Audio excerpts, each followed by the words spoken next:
Hello, and welcome back to Growing Up Late. I'm here today with Alyssa Utecht, a holistic boundaries coach who helps sensitive women heal what's been draining them, ditch people pleasing, and reclaim their power. She believes your relationship with money, time, and energy all point to one thing: your boundaries. Through a blend of intuition, laughter, and straight talk, Alyssa helps her clients drop the guilt, rebuild their spark, and become unapologetically themselves, finally saying no without panic and yes without guilt. Let's dive in. So, Alyssa, welcome. Thank you so much for having me. I'm really excited to be here. We're excited to have you. I'm excited to have you. You say that energy leaks often show up through money, time, and relationships. What are some of the most common leaks women may not even realize that they have? Oh, so that is a great question. So, in my work and in my life, especially, I've come to understand that we have a relationship with everything in our lives. So, it includes the money and the time and the people, but it's also the technology. It is your sleep. It is the food you eat. It is how you spend your day, either your work or your purpose or your volunteering. And anywhere in there that your yeses and your nos are not serving you and they don't feel good, that is a leak. So it can be when we say yes out of guilt. I think a lot of us have experienced this, and it might be something you feel like you need to do, or take care of someone who you feel like you ought to take care of. And if we're constantly saying yes to people out of guilt, it's going to drain our energy, and that's an energy leak. So, really, any relationship where you're not choosing from your aligned highest interest, it's going to, over time, start to create loss of energy, loss of joy, and some challenges in your life. You mentioned that you work with sensitive women specifically. Why do you think sensitive women are often chronic overgivers? And maybe you could give us some subtle signs that a woman may be overgiving or abandoning herself without realizing it. Oh, absolutely. So, again, this started with my awareness of my life and personal experience. And I have come to just sort of recognize that sensitive people and, sensitive women especially, we feel everything. So we can walk into a room and feel the anger that was between two people before we got there. We can, when we have a child or pets or someone we love is in distress, like it resonates physically in our body. So I think for a lot of us, before we really knew what energy was or what empathy was or empaths or any of this, we're growing up, we're moving in the world, and all we know is that we can feel everybody's stuff, so that we start to sort of manage it all so that we feel safer. So again, you walk into that room, and if your system resonates, even if your brain doesn't understand, if your system resonates, oh, it doesn't feel safe here because I feel anger or I feel fear, or we're going to, without knowing it or maybe without meaning to, try to shift the situation so we feel safer. So we try to lighten the mood. We try to please. We try to make everybody happy in order to help ourselves feel safer. But again, I think a lot of us started doing it when we were young and we didn't even realize what was happening. So when you do that over decades, then this is how sensitive people are carrying a lot of the stuff that's not ours, because once you just start piling it on, you don't recognize that it's not yours, and you just keep piling it on, all in an effort to help yourself feel safer in the world. That's a great point. And so, where's the fine line between generosity and self-depleting or Right. self-abandonment? Well, it's funny, even those two words, or you can feel the difference in generosity and Mhm. self-abandonment, right? They feel different. So I think I always picture the bucket or the cup, right? And I know it's a common saying, give from an if you give from an empty cup, you just can't, right? Right. So the difference I think would be being able to, you've taken care of yourself. You are nurturing yourself. You're in your good, healthy, centered space, and then you give from that place. That's that place of a full cup of generosity. And when you are depleted and you're tired and you decide, okay, yep, I'll go ahead and invite these people over because they want to come over and they really like us. And you're going to try and give from a place that you're already tired and crabby or resentful or, exhausted or whatever it is. You can feel the difference trying to force something to happen from that depleted state. So I think, yeah, you're going to feel it in your body. You're going to And notice a difference. as soon as you said it, it clicked in my head too, because generosity sounds abundant and overflowing, like you have more than enough to spare. And self-abandonment sounds sad and contracted and lonely and isolated. I mean, the words they Yeah, sound very different. yeah, yeah, you're right. And I think that some of that at least in my experience, the self-abandonment comes from the perceived benefit of being needed. I think it stops people from having boundaries. I think that sometimes you don't get a no because the being needed is just so intoxicating. Mm, I love I love that you use the word Intoxicating there. You describe it perfectly. And I feel like, the being needed again goes back to, do I feel safe? Right? I feel in my work, boundaries are all about your nervous system. If you feel unsafe, if someone needs you, okay, there's a place for me here. If you feel unsafe and you're in a group of people and you say something funny and they laugh, okay, I feel safe again for another minute, right? So I think we're looking outside ourselves. Maybe a lot of times we're trained to do this. Look outside yourself to decide if we're safe. So I just want to flip the script around. If we work on the nervous system and ourselves and our discover what our own needs are and what our own joys and our pleasures and our loves are, we can feel safe from here. Then we go out into the world, and when people need us, it's like, oh, this is fantastic. I can provide this for them. It's just coming from, again, that place of abundance. I'm fabulous, and if they need me, I'm happy to help. Rather than that place of lack, like I am not good enough as I am. I'm without. There's something wrong with me. And so if someone needs me, that's going to feed that at least for a little while. It's not sustainable, but it's going to help us feel safe and and valued at least for a short amount of time. I was looking at your bio, you mentioned that some women only begin reclaiming themselves after a major collapse, betrayal, divorce, burnout, all those things, and that there's some grief attached to that, whether the grief leads to the burnout or what is it? It sounds like there's a switch that flips. Yeah, that is, again, no one has the same same experience. Everyone's experience is individual, that. And I feel like there's two things that can happen. It's kind of like the frog in the pot of water. It slowly gets warmer and warmer and warmer and warmer, and the frog doesn't realize that it's getting too hot to stay. So I think when we're in, and it doesn't mean necessarily a toxic relationship, but we're in a relationship in our life, whether it's with a person or a job or even a place that we live, and you start out and it's okay, and then as you go year by year, it just gets a little less you and a little less of a fit, and you don't realize it until you come to this sort of culmination. I also know that humans, myself included, the fear of the unknown will keep us in a unaligned place for a long time until we are forced out of it for our own good, if that makes sense. So I think it's just kind of the devil that you know versus the devil that you don't know. So I think there can be a lot of things going on there, but compassion. We have great compassion for all of us who are trying to figure out, oh, what's for me? What's aligned? Is this relationship right? Is this job right? It's just, there's a lot of noise. So just trying to become aware slowly and tune into yourself helps move that process along a little quicker so it doesn't have to come to some big, huge, dramatic, life-changing event. I can't see who our audience is right now, but I can feel the head nodding. I can feel the head nodding. I think this is an experience that people can identify with, whether it's with themselves or someone they care about. I started nodding my head and I could feel the universal nod when you were sharing that. 100%.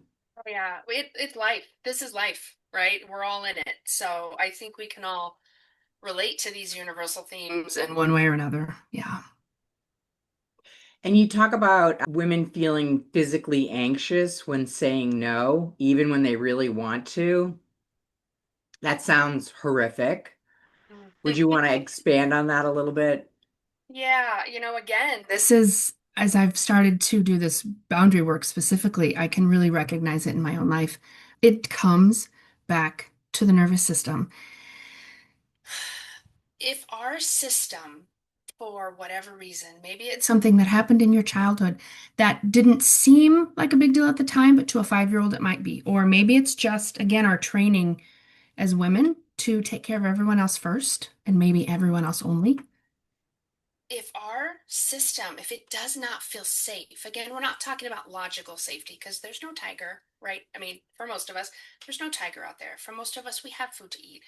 We have a roof over our heads and clothes to keep us warm. But if our ancient brain, our nervous system Doesn't feel safe to say no to our boss, or to a parent who needs a favor, or a child who needs help with something.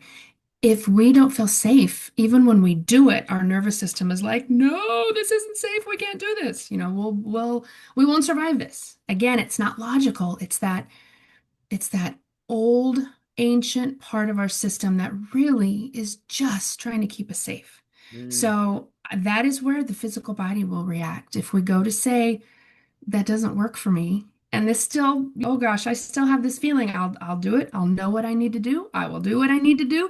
And then later I'll have to go and like decompress from it, right? So it Hmm. still has a physical effect. So it's the fight or flight that's coming up to try and keep us safe, even though logistically we are physically safe in the world. Yeah, that's pretty visceral. I'm just wondering more about you personally. Was there a moment in your own life where you felt like your boundaries or realized your boundaries weren't protecting you, weren't keeping you safe? Oh, yeah. So there have been lots of times, and My life, I think, like a lot of us, right? This is what's interesting. I have had some awareness, right? You think you're one person, and it's like, oh yeah, I'm fine. My boundaries are good. I'm not a wallflower. I can stand up for myself. Oh my goodness. And then I really started to become aware my boundaries, it was me not taking care of me.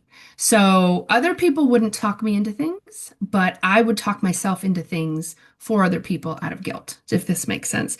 So it was That, with my boundaries with myself that were the worst when I really thought, I got good boundaries. It's no problem.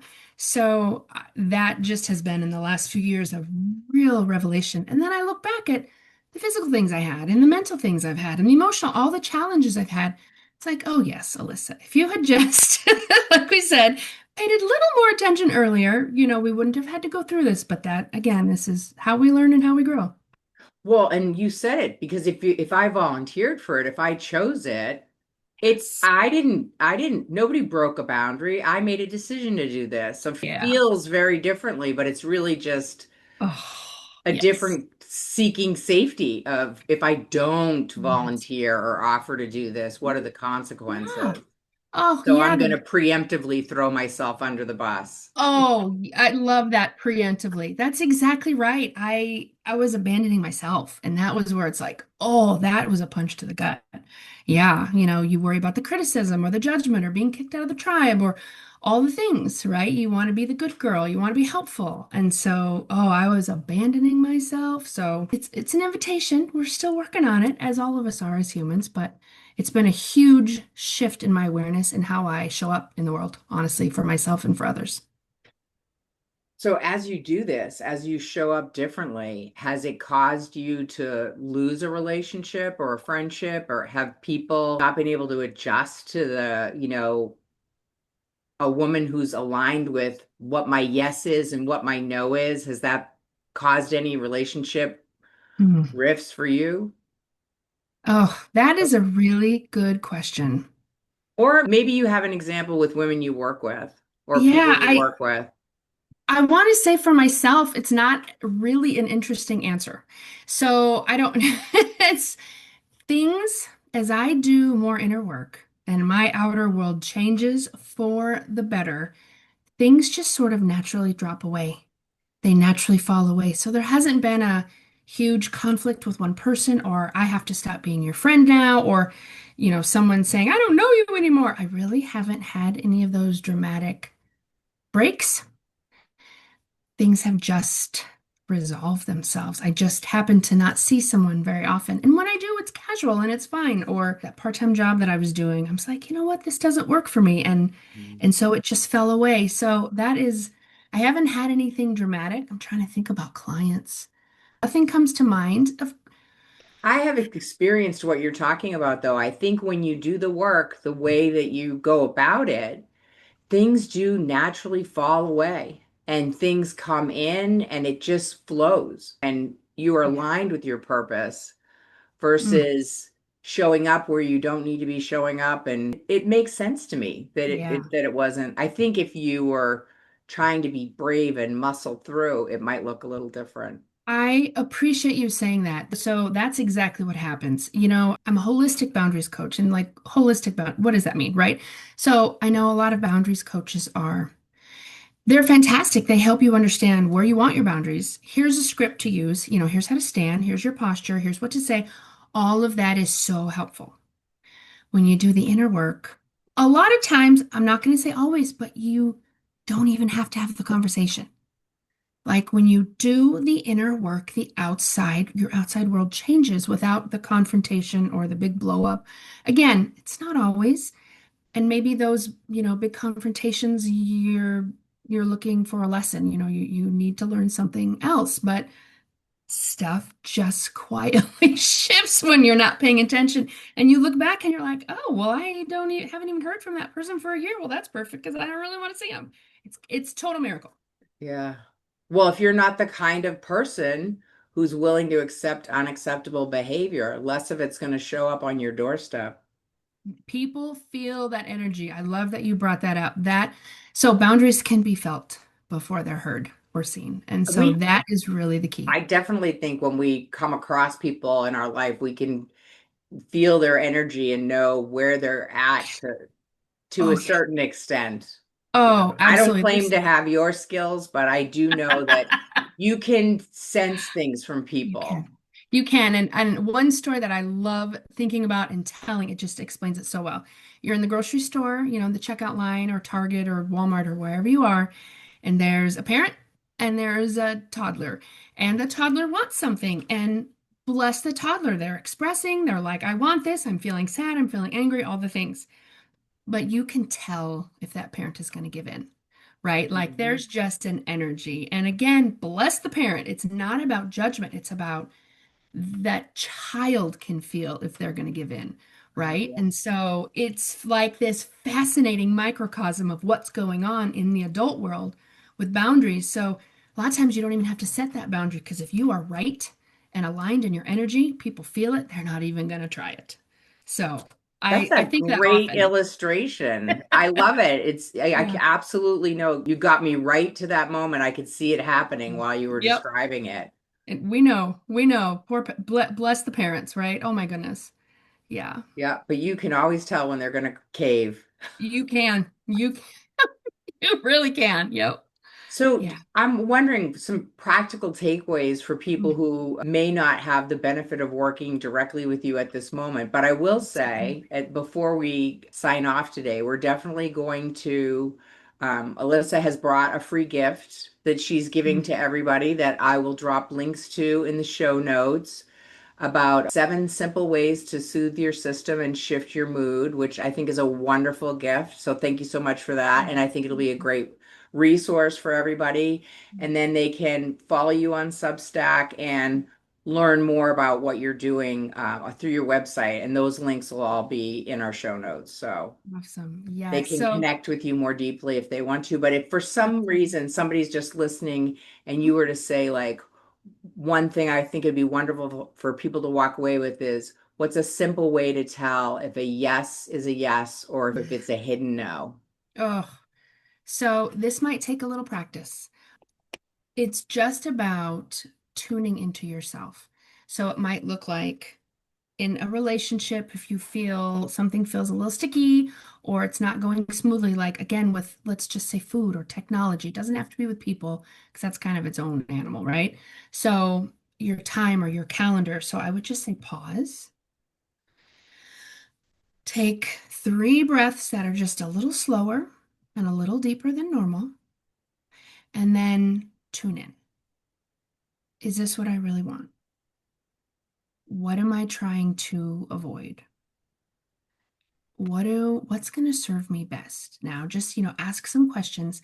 And again, it might take a few times. You might not take one breath and ask the question and immediately have the answer to everything in your life, right? So it's just the more you tune in, your intuition, your higher self, your subconscious, whatever you want to call it, will start to speak up and speak up a little louder and a little louder and start to tell you, okay, well, here, Alyssa, this is what's best for you.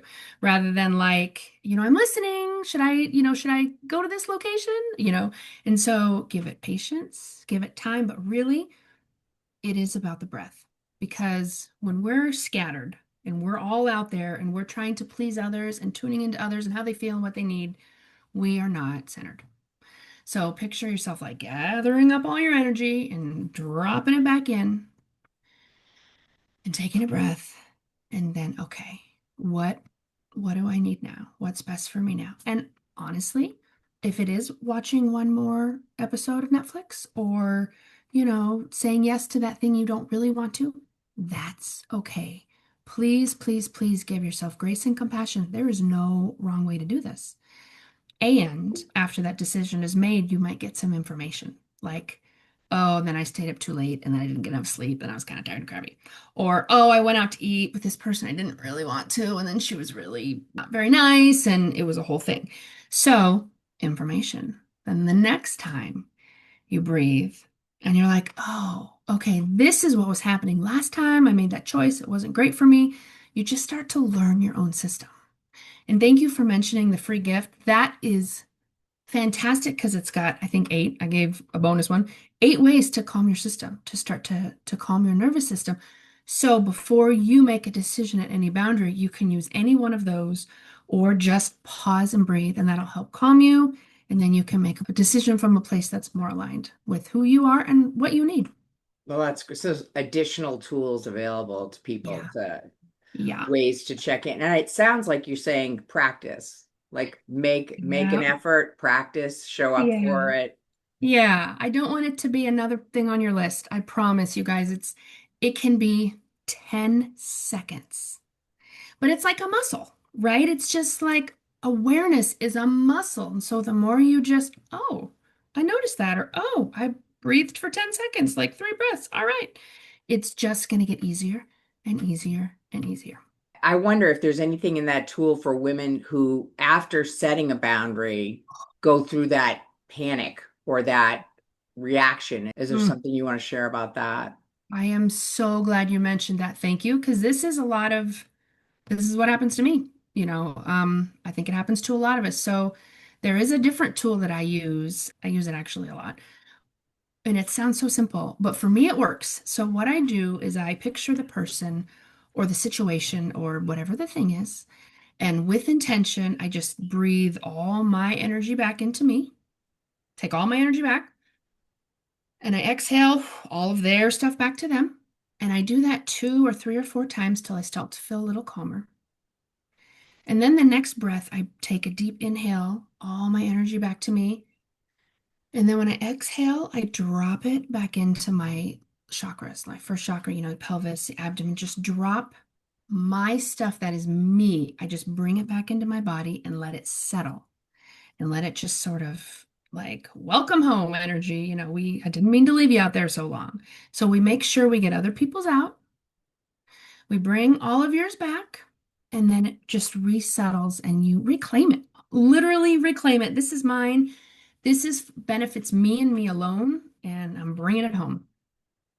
And that helps me kind of clear, experiences that I've had, like unsettling experiences or, something that kind of throws me off. I will do that. And I can do it while I'm driving. You can do it while you're just standing in line or driving or taking a shower or whatever you need to do. That sounds great. Great tool. So I'm curious. I think I may have warned you that I was going to ask this, but the central theme of this podcast is growing up late and how sometimes we don't really become ourselves until much later in life. And I feel like what you practice helps women evolve into that because it's not just growing up late, it's continuing to grow up even after you're quote unquote grown up. Is there anything that resonates with you, or Mm. what meaning would you attach to that theme to your work? Oh man, definitely, definitely. Yes, sometimes we feel like, okay, we're just growing up now. And oh my gosh, we're humans. We are always changing. So we can either be growing up and moving in the direction of our dreams, or we can, by default, be still growing up and, experiencing more challenges and more hardship. And so we're moving like we're energetic beings. Nothing is stagnant, nothing is still. We're always moving. So, what do we want to create? Mm, Right? Can we, like with the growing up, what I see is, when we're kids and when we're young adults, what are we doing? We're shedding that stuff that doesn't serve us anymore. Being a toddler doesn't serve you when you're 15, or being acting like a 14-year-old doesn't serve you when you're 25. It's not bad and it's not good. That doesn't mean lose your childlike wonder and joy. That is not it. It's just we change and grow every year. mm, And so we do grow up. yeah, We it's grow up and so we just keep evolving and learning. It's like, all right, who am I today? Right? Who do I want to be? And it's all about getting to that real core of who we are on our entire time on this planet. So mhm. growing up late, absolutely. We're all in it together, right? We're just here to help each other learn and grow. So it's very, very fitting. Yeah. I think of it as when I look at the evolution for me, there was a bit of a train wreck for me. And nowadays I skin my knees, no broken bones. It's just it's little things. Oh, It's not the big things anymore. the But resilience. your growing up late journey, you're growing into an author. So we'll have to keep our eye on you for that. I would love it. Yep, I'm being led. It's like, oh, Alyssa, you're meant to do this. Okay, I'll start paying attention. Yeah, so I'm writing a book called, well, working title, Boundaries Are an Inside Job. They start from inside. So, Mm, yeah, that's exciting. And yeah, I'm sure if people follow your Substack or your website, they'll get the information when it comes out. absolutely, absolutely. Yep, could be a while, but we're working on it. So, Well, yeah. we'll just follow along and enjoy your journey. Thank Um, you. I would love if that. there's somebody out there today that's listening that's feels exhausted, Mm, resentful, numb, just doesn't yeah, know where to start, yeah. where she should begin, what would you say to her? Well, first of all, bless you and all the compassion. And, there's usually two things I would say, but I'm going to add a third one at the end. So, number one is you're not alone. Mm, You are not alone. I know, oh my gosh, it can feel like you are. I promise you. I speak with authority. Lean into my authority if you can't believe it yourself. You're not alone. We are all in this together. So, if you can let even 2% of that in, just 2%, we're here for you, whether it's Jeannie or myself or any other person who you can find support with. And the sort of third piece is when your life is hard and it's heavy and everything feels like work and effort, find one tiny thing that brings you joy every single day. Just start there. Whether it's, I love opening my windows and feeling like that breeze blast my face. Like it just feels like it's cleansing and it's refreshing and I just love it. Or put your feet in the grass or sit down and read that trashy novel for 20 minutes or, have tea with a friend, or it can be tiny, tiny things. But if you start to engage in what lights you up and gives you joy, that's really what starts to bring you back home to yourself.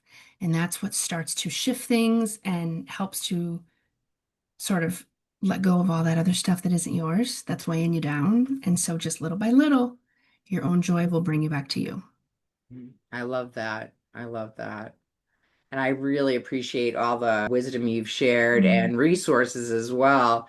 Is there anything else that you would really want to Hmm. impart or share with anybody listening? Oh, just grace, right? Compassion. There's no, oh my goodness, we don't come into this world with an owner's with a manual, an operating manual. And that That means other people don't either. So if we can give compassion to ourselves, let's try and give compassion to others. But we're doing the best we can. And that is enough. And you can tomorrow wake up and make a different choice if you want. You don't have to, but just give yourself compassion because it's not always easy here in this journey. And so you're doing great. You're doing great. Hmm.